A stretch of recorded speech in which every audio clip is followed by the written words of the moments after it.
All right, everyone, welcome to Team Prep Stars. I'm Big Rob with my partner, Amin Alai, and we have a special guest with us today, Stephanie Marie. She's an IFBB pro, and we're going to discuss two separate issues in the bodybuilding world that are really starting to come to light right now. Number one, trainers that are taking advantage of their clients in an inappropriate manner. Number two, trainers that are prescribing dangerous diuretic and PD protocols to their clients that are leading to serious health complications, including death. So, Stephanie, we've had a couple of phone conversations venting off to each other about some of these trainers. Who are you wanting to expose, and what are you really wanting to get out there for people to hear? You know, I don't really like the word expose as much as I like the word awareness. Sure. My entire purpose and intent behind all of this, which started 3 weeks ago now, my entire purpose was to bring awareness to the fact that this is happening. And if we all just kind of came together in solidarity, we would be able to shed light on it and then work together, hopefully, to find a solution to the problem. The problem being the extreme protocols and just the unprofessionalism of some of these coaches who claim to be, you know, the best coaches in the industry and how they're actually treating and handling their clients. But what happens is that I'm finding, you know, the clients and all of us athletes, we're not talking and communicating. Well, now we are. Right. So people are finding out like we all have the same plan, or, you know, we all have the same this or that, or, you know, we're getting the same exact replies, or we're being treated the same way, which in all actuality, we're also different and we're so unique that this is very custom. So for clients to feel taken advantage of, it's going to really put like, you know, just this dark stigma on our sport, because people are like scared now. They're like, now we don't know who to trust, who's a good coach, who's not. Like, you know what I mean? Yeah. And I think it's probably going to end up getting to the point where what needs to happen, because there's probably a lot of good that these coaches do. There's probably, I mean, there can't be someone. I've known about Shelby for years. I'm friends with Heather Grace. She's another IFBB pro. Yeah. And just because I live in Colorado, we don't live far from each other. And, you know, she told me she was getting advice from Shelby, and I asked her what she was doing, and, you know. And this is back in like 2014. I've seen her protocols. Yeah, and this is a long time ago. It's a long time ago. Then she showed them to me. I you know, I didn't know what to say because she's my friend, and, you know, she's getting ready for the Olympia, and, you know, I don't want to say that I don't really agree with this. I don't approve of this. You know what I mean? Yeah. I think I should have. I really think I should have, because honestly, what she was doing was more than what I advise guys to take. And I was really shocked. I was like, this is just unnecessary. And it's definitely not right for in my opinion, a woman to be like, there's certain things that you may not really want to do, you know? Well, and that's all fair and well. I just feel like, you know, as a coach, you know when it's right and wrong. You know when you're pushing the boundaries with someone's health. At least warn them and educate them. Don't just write it out and send it. You know, that's cold. Not fair, because we're hiring these coaches because they know more than us, and we trust that they're going to get us to a certain look, and we want to be our best. But we also don't want to have to do the thinking, right? We just want to do the work. You know, if we want to do the thinking, we would do all our own coaching and research and planning. And that takes a lot of work. I'm telling you, I've got over 30 years of experience in this. I started off as a teenager doing, you know, extensive research on every single aspect of bodybuilding, from the nutrition to the supplements to you know, and really taking what I was the nerd who got bullied a lot, and I took that nerd and put it into bodybuilding, and I became a teenage bodybuilding, you know, kind of like a very well known around the DC area. And I started helping a lot of people in the DC area, and it got really popular. There was no internet back then. This is in the early 90s. And my people were getting pro, and the area was kind of blowing up. Some of the people I helped, Don Long, King Kamali, Tony Freeman, Craig Titus, you know, before he got arrested. And it kind of spread, and, you know, everything I did was relatively safe, but then I stopped working with some of them because I was doing other things, and they went on to other coaches. And at that time, there were no other coaches doing it. So I was really the first one doing it. It was that early. I think I was the first. I think Milos might have been the second on a pro level, but I was one that was taking like local people and on a large level local and then turning them pro. That were, some of them were just nobodies coming into the gym, start training, see the results, see the physique, see the muscle belly tie-ins, and say, you might have potential. Let's see how you do at a local show. And then from there, groom them all the way up, and then if they're ready for it. But never was there anything extreme because there was so much education behind it. There was never any experimentation. Any experimentation that I did was with myself and my brother and my first training partner. And after that, I figured out what small little things I had to figure out. And so when I hear about these protocols, 100 milligrams of aldactone or more, twice a day, dude. Twice a day for like 3 days. I work with guys that are and then you're gonna top it with a loop diuretic. Right. So let's talk about that, because this is what I have really a lot of knowledge in, and I see people that are talking about these very dangerous drugs, extremely dangerous when you're at that stage too.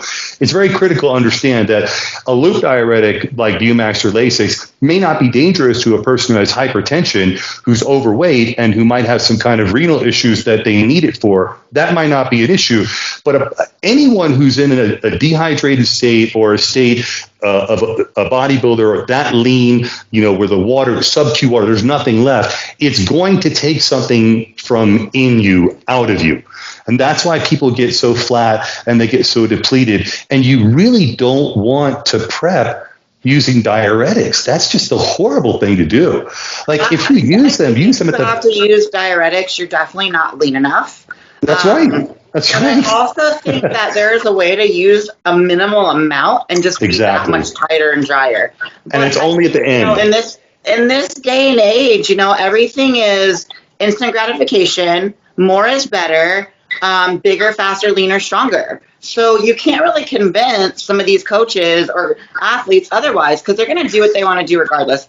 My intent is to at least make them educated or make them aware of things that could go awry so they can make a better, well-informed decision. So I think that you're right. So one of the problems I'm finding is some of these coaches, they have a really good track record for, getting a whole bunch of IFBB pro females, these pro cards or whatever. So people just assume that these trainers are very knowledgeable. But it's been pointed out that some of these programs are cookie cutter programs.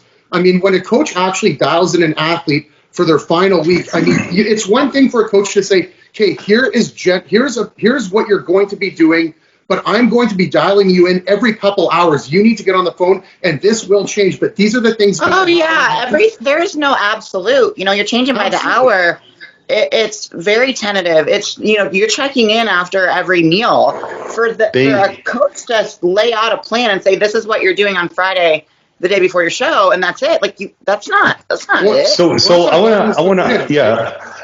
want to understand something, because we didn't really discuss this, but again, the way I did this from the very beginning was everybody I spoke to, everything they did, I was usually at the show with everybody. Most of the people are from my area, so we either, if we went to the hotel, there was any diarrhea issues, I was with them when they were there.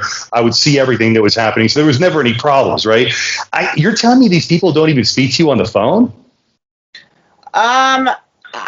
For instance, my pro debut, I literally got text messages. I never got a phone call.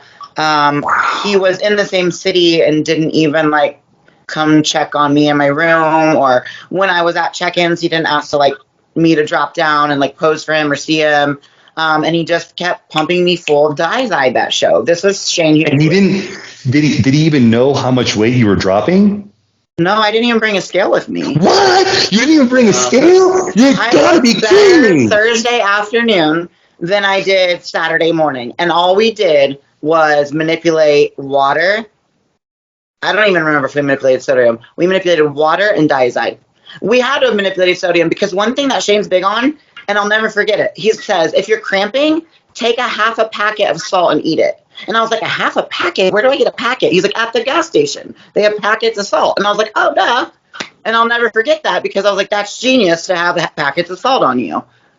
Well, So that was his prescription, It basically. sounds like some of these salt. trainers, they have a lack of knowledge of understanding how these diuretics work in extreme protocols that are not, there's no benefit. Like I heard one of these guys that Shelby was using on his clients aldactone for 30 days straight. I mean, where does someone use aldactone for 30 days straight? That doesn't even make If you have any sense. cystic acne, no, that's right. That's exactly what I was going to say. I had a girl I was with. She was prescribed aldactone, and right away we noticed first off, I knew what it was. She didn't know what it was. It purges. It pushes everything out. Yeah, but then what happens is the body wants to reshift and rebalance, and then when that happens, you're going to go through a fluctuation of your body fluctuating between sodium and potassium because it literally makes you block sodium and it makes you hold potassium. So which is good, but you only need it for like 2 days. Diuretic though. It's not if you take a low dose for 2 days. If you take 50 milligrams, that's plenty. That's all you need. That's like 25 this year. My 3 shows this year, I did 12.5 milligrams aldactone on Friday morning. No, I'm sorry, Thursday night and Friday morning. So I did 25 milligrams of aldactone, and then Friday night I did a half a diazide. That's perfect. All that I've taken this. That's perfect. That's perfect. But you don't need anything more than that if you're ready. And there's another thing. I mean, I don't know what the coaches know about this, but did you carb deplete? Just the only day I had no carbs was Thursday, and then Friday we carb loaded. My entire prep I had carbs. The only day we did no carbs was Thursday. So the day before we loaded. I mean, I could just tell you scientifically that you can't, you don't deplete in 1 day. Well, I didn't have enough anyway, to begin with. They were pretty low to begin with. Okay. Do you see what I'm saying? So what you're doing now sounds like it worked for you. Oh yeah. Well, I have a really, really smart, knowledgeable coach, and we're very communicative, which is huge. Shelby's great at responding. I can't say enough good things about him in that regard. He's like instantaneous. Shane Hughley, terrible. He sends a million emojis, like the same emoji, like a bunch of trophies. That's his response. Or a bunch of, it's happening with exclamation points. And that's your reply. That's it. That's all you get. Now what do? I once asked him, he hadn't changed my plan in 13 weeks. I once asked him, do you think we get carb cycle now? I'm 7 weeks out. He's like, what do you think? What do you want to do? You're the pro. What the hell I'm the one that's paying you to what? Same thing with gear. I'd be like, do you think we should bump T3? He's like, well, if you think so, you're the pro. What do you want to do? I'm like, what? So what are you just like the person that I send pictures to once a week just to hype me up and say it's happening? Okay, so let everybody know, because some people are going to watch this and they don't know. And I you said Shane. I honestly don't keep track of the other people. I do what I do, but I don't know who Shane is. So can you tell me who Shane is? Shane Hughley has been around for quite some time. He has most of his success in pro cards. So he takes a lot of these national level competitors and turns them pro. And then usually what happens is nothing ever happens with them after that. Either they're burnt out or they're messed up or they leave and go to another coach. But he prides himself in his legend, he's a legend in how many pro cards he has. So he's a pro card chaser, in my opinion. He's super basic. Everyone gets the exact same plan. My ex hired him, same exact plan as me, but my ex weighed 50, 60 pounds more than me. Exact same plan to a T. So your ex-boyfriend had the same plan that you had. I didn't want to speculate. I was just about to ask you that your ex was a man and he's taking. Yeah. Exactly. So plan. So now, I think I was 5 weeks out, and I said, how much cardio should I be doing? And he'd say, you can walk till you have blisters. I'm like, what? Walk till you have blisters? So 10 hours a day? How much? How long does that take to get blisters? Do I want to find out? That's really sad. You want to know, you're asking and they're not telling you. You're asking and you're paying and they're not telling you. Well, that's just astonishing. And all the people that are coming forward, they know if you send me a message, I'm going to post it. So if you don't want it shown, I'm going to protect your name, but I'm going to also put the information out there. And what I'm coming to find is that, you know, he's been doing this for a very long time, but he's been doing this for a very long time. Like the same rhetorical thing to everyone. Everyone gets the same meal plan. Everyone's getting the same replies. Everyone's getting this is what he does. You'll send your check-ins. He'll wait. He doesn't really reply right away. He'll say, what's your cardio at?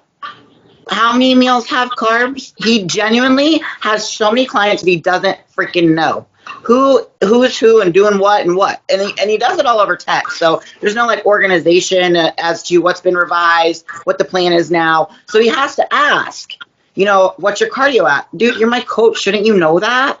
So there's a lot of red flags when training with this individual that you don't feel like you're getting a custom program. And especially like you said with the cardio.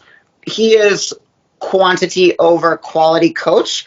And with that, you get lack of attention and lack of detail. So why are people going to him? Is it because he's got... Because nobody talks in this industry. We all need to talk to each other and nobody's talking about it. Sure. So and again, then he's not physically communicating with his clients. He's just using technology, you know, emails, text messages. He's communicating with the stars. You know what I mean? Okay. Yeah, like there's always the ones that are marketable, the ones that, you know, are doing really well. Like, I think, you know, he's going to pay them more attention and more mind because he can post about them and then he gets more clients. Well, yeah, but I mean, that's in retrospect, in the guys' world of coaching, I think it's very similar. You know, you got guys like Chad who's got their Ronnie or their Rami, you know, in this case, and Chris had his Sean, you know, and they get their certain stars, and then a lot of the stuff they do is just, you know, it's all internet too. Because I know people that have worked with them and they're like, they never spoke to me.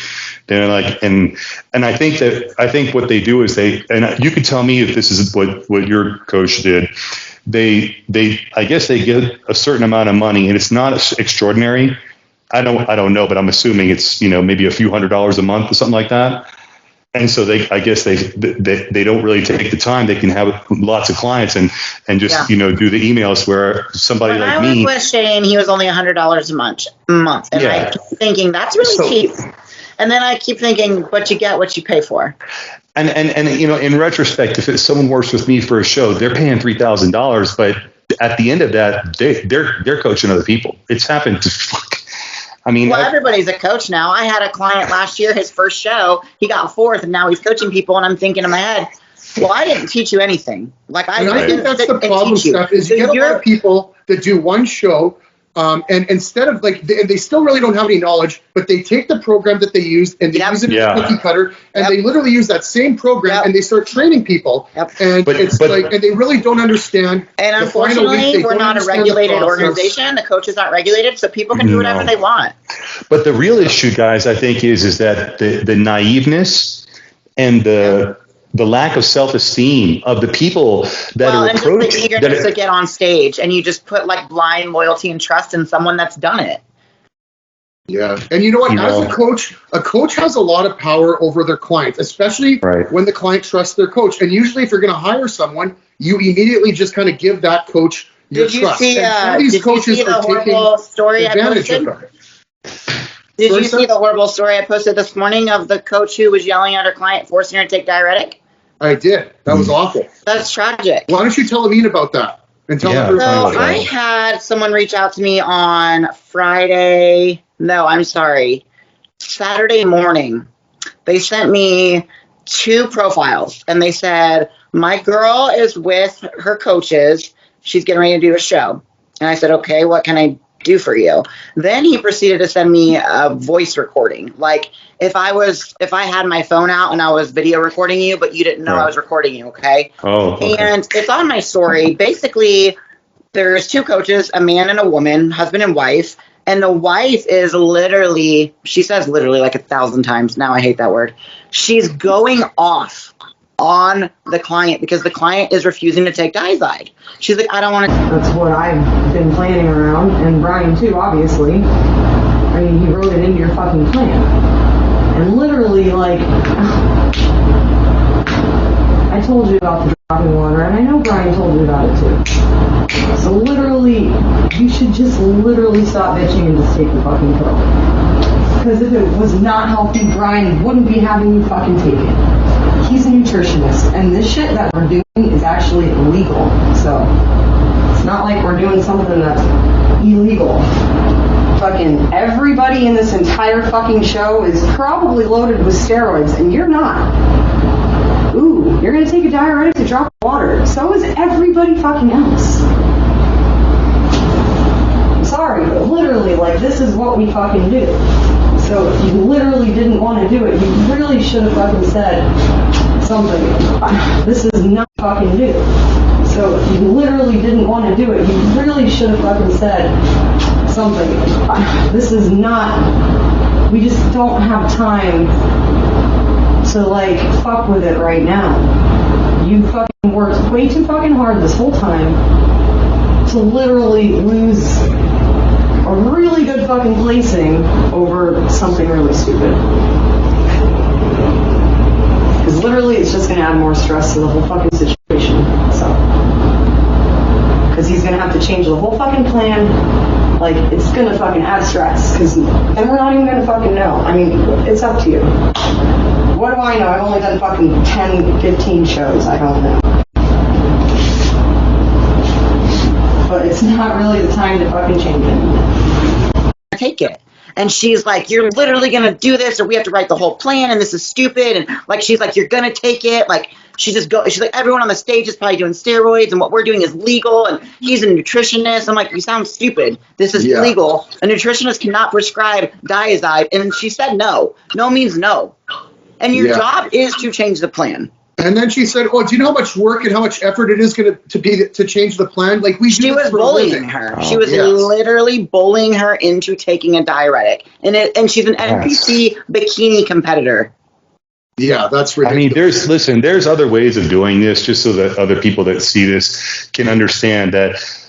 Although I do have a lot of knowledge about taking diuretics, it's not the only way to do it. I've worked with a lot of people that are natural, and worked with a lot of people that were pros that didn't want to take diuretics. Believe it or not, top level, top 6 Arnold, Mr. Olympia competitors that I've worked with, and we just simply would sodium load while we carb deplete, and then sodium deplete, and then add some potassium, cut back the water, and eat carbs with no water. And it worked. Fantastic. You don't have to use diuretics to get in shape, but sometimes you got to cut back the water a little longer. Rely on it as a magic pill. Because they don't spend enough time tweaking the person's diet. When you have 600 clients. You can't. But here's where people need to understand exactly what I think you said. You get what you pay for, okay? You can't expect somebody that gets $100 a month to be able to spend an hour on the phone with you 3-4 times a month. You know what I mean? That's what I do for my clients. I spend an hour, 2 hours a week with them on the phone sometimes. I don't think about the time because they paid for it. Here's the thing, you then on the flip side, you've got Shelby charging $500 a month who's killing people. So you really can't implement why you get what you pay for here. Mm-hmm. Because there needs to be $100 a month, and you're not going to give your clients the time of day and give them a custom program. Then don't be in this business. Don't be charging $100 a month. Whatever you charge, whether it's high or low, you have to have the knowledge of what you're doing. You should be educating your clients. When I make programs for my clients, I explain where we're at. This is where we're at. This is what we're going to do. And then we have a discussion of what it is that they want to do. 100%. And Steph, when I was on the phone with you earlier today, we were venting to each other. We were talking, and I even said to you exactly what Amin just said. It's amazing what you can do just without diuretics and just manipulating minerals and to dehydrate someone for a competition. Someone doing a bodybuilding competition should almost look like they're ready, without the diuretics. A lot of people use how diuretics. You look a week out is pretty much how you look, except you slap a tan on. I mean, that's really what you should be ready a week out. But the problem is, I think this goes back to the instant gratification thing. Instagram, social media. I mean, the people that are competing right now, they don't have the. I don't know another word, but to say they don't have the ability to be able to stay clothed up and not show anyone what they look like until they step on stage. Their competition psychology is warped, We do it for the gram, we do it for the validation, we do it for the attention, we do it because it's our community and everybody, gets to see everybody and knows what to expect. But here's the thing, like, comparison is the thief of joy, right? And what we're ultimately doing is comparing ourselves to, the people that are winning. And we just assume that those people are doing these extreme protocols. So like when you hire someone, you're like, well, this must be it. This must be the magic ticket, the magic trick, because he's got X, Y, and Z in the top 5. So, so I don't know where Shelby started. And I don't want to pick on Shelby by any means if he sees this. No, me neither. Shelby, I don't know him, and like I said, he's got a lot of great people he's worked with. My intent was never to bash coaches, just to no. what's happening. But I just wonder, where do they get their knowledge from? I'm pretty sure that Shelby studied under Dave Palumbo, if I'm not mistaken. I know Palumbo doesn't use aldactone like that. Know what? It's possible that he may have studied with Dave Palumbo. We may have learned some things from Dave. I've worked with Dave. Dave's great. I really like him. But here's the thing. I know Dave's protocols, and Dave errs on the side of caution. What Shelby is doing is not the way cautious. Dave works. So think of it like this, okay? Think of like a teenage celebrity who hits stardom really, really fast, right? By the time they're an adult, they spiral out of control. Look at Britney Spears. It's kind of like that. It's like he gained this stardom so quick in the years of like 2013 to 2016. He shot up, right? And now you have this pressure on you in this industry to maintain this level of being this top coach. Well, you're going to become almost like a mad scientist in your little laboratory, cooking up these protocols because there's all this pressure on you to keep developing these athletes that are at the top. Yeah, but see, here's the problem. If you don't, how can you go to sleep at night knowing that you wrote a protocol that can kill someone? Yeah, that's the thing. If you have a winning formula, then you shouldn't be doing. And if your winning formula is doing all this shit, it's not a winning formula, because it's not a winning formula if it sacrifices your health. That's lacking here. That's right. Yes. That's right. Like, I mean, you can't. Humans, right? I would feel awful if something bad happened to my client under my care and supervision, and it's because of something I wrote them. I would never, ever be okay to write something down and question in my mind, is this too much? So at what point does he not think that it's too much? Well, that's the question that I have, because even the prescription dose, the high end prescription dose for this, for therapeutic reasons, right, is nowhere near what he's saying. So it just doesn't make any sense. Like, where can you? If you're that knowledgeable and he's a pro, would you do it? Sure. Would you take your own protocol? I just don't. Listen. I mean, I've worked with pros in the '90s, and even the ones that made a mistake that they told me about. Oh, for this show, I was too flat. I did aldactone for 7 days, and they would tell me that they took 100 milligrams a day for 7 days. That's not a lot. But they still fucked up. That's how strong it is, and they wouldn't do it again. So now, I wish that people would just like focus. No one's ever brought up training in this whole thing. Mm-hmm. Focus more on your training than trying to take like the easy way out with a pill. So you're not doing fasted cardio and all that stuff like you're supposed to be? Yeah, but in 18 months that I was with Shane, I asked him for workouts. I specifically asked him for leg days. Never one single workout from him in 18 months. So he didn't even devise the split to tell you to do like quads and hams one day with the emphasis on quads, and then hams with quads the other day. I should know what to do. I'm a pro. How are you supposed to get better? What's he? I don't 4.5 diazide. That doesn't make any sense. So let's go back to that. Who gives you the drugs? Do they provide the drugs? Because I don't give people drugs. I used to, but I don't anymore. I don't remember. Now, this was 2018, so I'm not really sure where I got them back then. But now I have like a very reliable source. And I'll tell you this. When Shelby programmed my BMX, apparently he'd never used it before. And he messaged my source. He messaged my source asking him how to use it, what it does, asking my source. And then my source, when I went to him and I was like, hey, I need BMX, he's like, oh, so I see Shelby went ahead and decided to write it. He's like, let me see your protocol. And I showed him. He goes, I never told him to mix it with Aldactone and Diazide. He goes, I never did that. I never said to do that. So What? Shelby prescribed you, or he had you taking Bumex. Hold on. Let's go ahead to the word. Hold on. He had you taking Bumex on your final week, okay? And The then night you before the messaged show, I your took source, Bumex. asking your source how to take Bumex, and then prescribe that to you. Correct. Let's go to prescribed. He's not a doctor. That's what I wanted to say. I like to say recommended or suggested. Okay, so then let's go to step B. Then where did you actually get the drugs? My source. Yeah, let's just. Okay, so but that person's not a doctor either. No. No, he's not a doctor. He's a teacher. Sorry. Is it mean gone? Yeah, it's my son's trying to call me. Sorry, I'm here. Damn. Oh, that felt good. So Stephanie, what was one of the most extreme protocols you had taken? Let's say with PEDs now. Like I know you had mentioned you were taking. Hold on, guys. At one point. The most extreme protocol, I think I posted it the other day. It looks like it's on the back of a napkin, but it's not. Did we lose him? Okay. Did we lose him? Yeah, he'll come back on. Okay. The most extreme protocol that I've ever taken was actually with my ex. He was my coach at the time, and it was everything. You name it, I took it for that prep. You name it, I took it. Everything. So what was the purpose of this? Do you think it was just a lack of knowledge, or what is it? I think it was like, okay, everyone can handle different things in different amounts and dosages.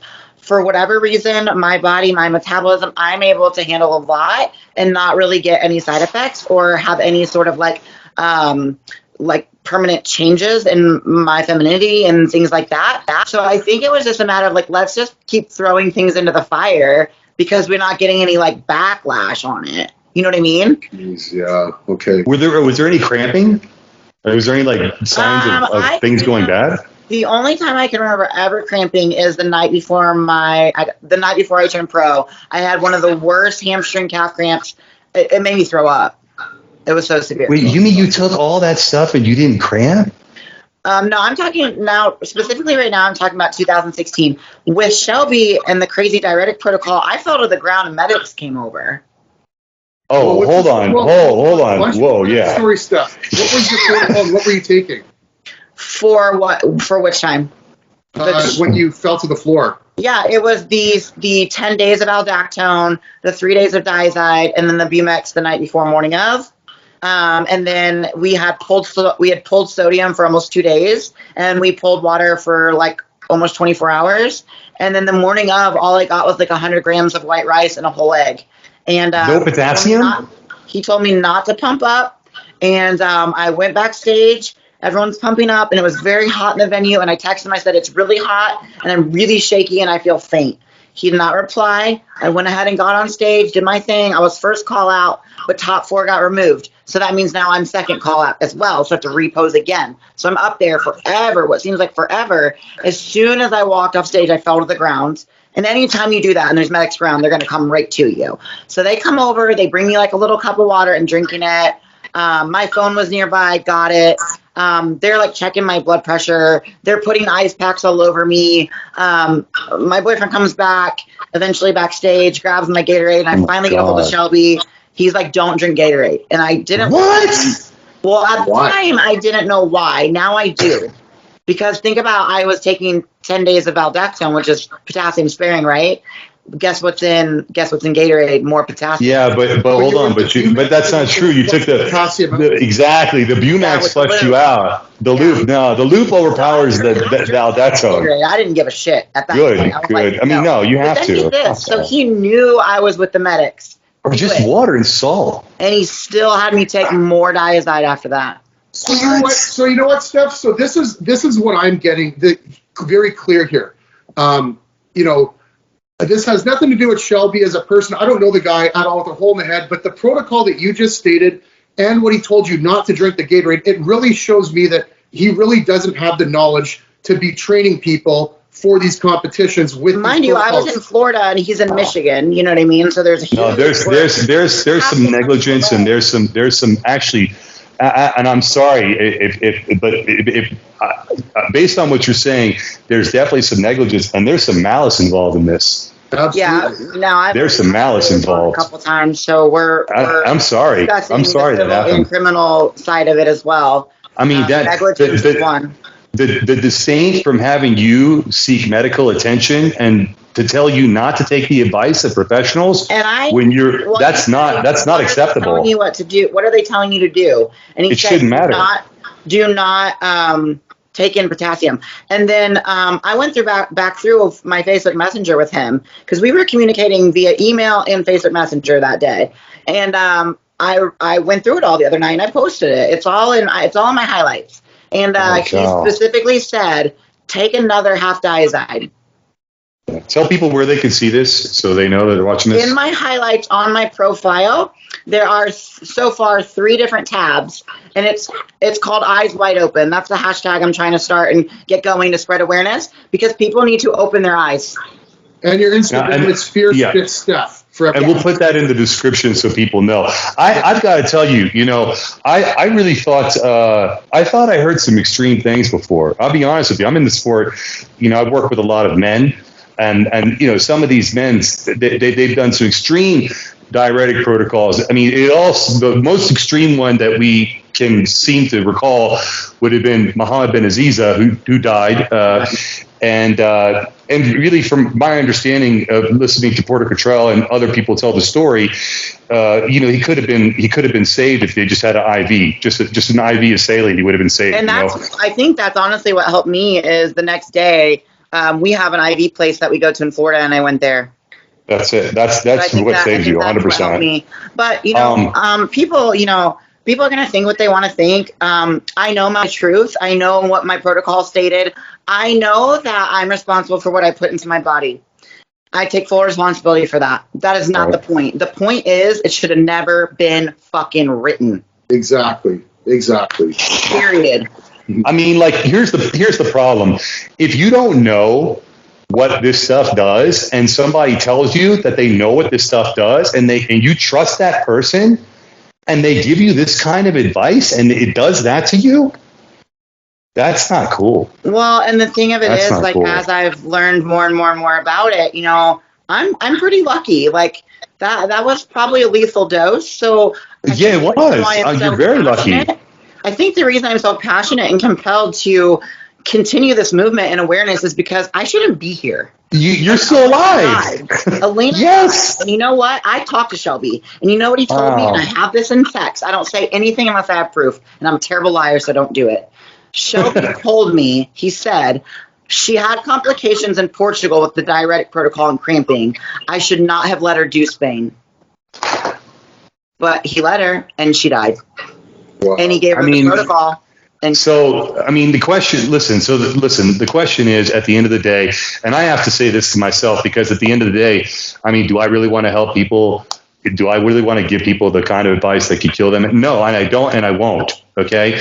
I do take responsibility for all my clients. I take responsibility for their condition, and I don't work with a lot of people, but the people I work with win, and they're healthy. Nobody I've worked with has had any health problems or anything like that. Everyone get their blood checked, and main thing is we do what we have to do. I have a rule. We never take diuretics the day of the show. Never. Yeah, I didn't take a diuretic on the day of my show this whole time.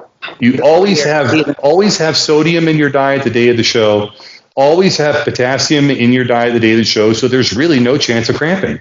And I made the mistake this season. Yeah, I did 3 shows in 5 weeks and I didn't cramp once. Good, that's right. And you shouldn't. And you probably look better than you ever did doing all that crazy stuff. And I'm qualified for the Olympia, and I'm choosing not to go because I want to sit it out and continue to get better before I do it. So people need to understand. I find it very funny that I was called a drama queen by Shelby now. So me exposing your protocols makes me a drama queen. Okay.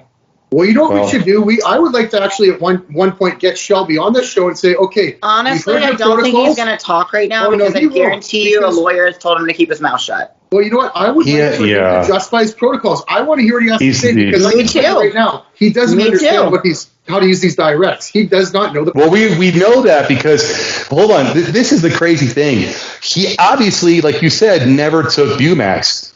Now, I The Bumax is the end all. Okay. It's what, 40 or 20 times stronger than Lasix? Yes, that's my point. And the only time that I knew of somebody who took Bumax was somebody who didn't listen to me on their rebound. I'm not going to mention his name because he's a pro. You know what I mean? Didn't listen to me. I told him not to eat Chinese food. This is back when MSG was in Chinese food. He blew up. He gained 30 pounds in like 3 days. He had to go to the hospital, and they gave him Bumax. Okay. And no, there's no bodybuilder that should ever need Bumax for a show. Idea. You know what? I tell people that Lasix is okay. So I was trying to be coachable. I didn't ask questions. I trusted the process. I trusted my coach. And I'm getting a lot of backlash from some of Shelby's top clients saying, he didn't hold a gun to your head. You didn't have to do it, or you need to take responsibility and accountability. That's fine and all and well, and I do. But when is he going to take his responsibility and accountability for his actions? Well, how many people has he trained that have died? 4 or 5? That we know of, I believe 3 to 4. That we know of. Okay. Like that's. And these people, people should not be dying after competition. No. I'm sorry, but as a coach, if I kill anyone, I'm done. You should probably go to jail. You should probably go to jail. I'd probably go turn myself in because I couldn't sleep at night. I'd be like, if there's not a charge for it, make it up. Involuntary slaughter, whatever it is. And they're not going to the funerals. That's the crazy thing. From my understanding, they're not even going to the funerals. They're not even telling the families they're sorry. They needed some money to a GoFundMe. But that was, from my understanding, that was to get the body back here because the body was still in another country, and it still wasn't the full amount of money to get her body back here. Mind you have someone who's making millions of dollars a year. Yeah. I mean, listen, so what I think the solution should be, and because it's bodybuilding, that we need, and this is what, Rob and I are doing, is we're going to certify people. So people that, want to say, is this guy really, how does he really know what he's talking about? Okay. Well, when they're done with me, they know pharmacology, they know nutrition, they know training, they know splits, they know all that stuff. It's a very extensive program. And so at the end of that, they can, like some people, they sort of like Dorian Yates, he has a program where you get certified by him with a high intensity training. Okay. Oh yeah. And there's a lot of people. So we're doing the same thing. We're going to be certifying people on pre-contest techniques. The IFBB NPC would make it regulated to where, like, how we have to buy our pro cards every year? I think a coach should have to buy a card that allows them to coach in that organization. And in order for them to buy that card, they have to show that they're certified in X, Y, and Z first. I agree with you, but the problem because it exposes the drug use in the sport. And that's why they can't. Everyone already knows we're doing it. Right. But again, we do it a little bit safer. I think the biggest thing that we can really do is, it's kind of like what Amin was saying. Like we're creating this app, we're creating a certification program. We've got another partner with us as well at Tinder. And what we're doing is we're trying to educate people naturally how to, compete and prep yourself for a competition. This isn't just for athletes; it's also for coaches. Coaches, yeah. So coaches know that they know that there are certain things like you don't do. Like, okay, like for example, he has to do it. No, that's insane. That's why people need to know how to coach. The client's always right. Period. Okay. If the client says they feel a certain way, that's first and foremost above any protocol that you recommend is the client's feelings. What about these coaches that are asking for like selfies and sexy pictures? We haven't talked about that. Let's get to that now. Okay. So now, there's been a few things going on there on your Instagram, and like we were talking earlier, there's stuff. This Team Atlas. So do you want to give a bit of a description of like what is this Team Atlas and what is going on here? Because some of the things that we were talking about, it's very disturbing. And this goes into the number one point that I talked about earlier is trainers that are taking advantage of their clients in inappropriate misconduct. So what it is you have a man named James. He owns Team Atlas.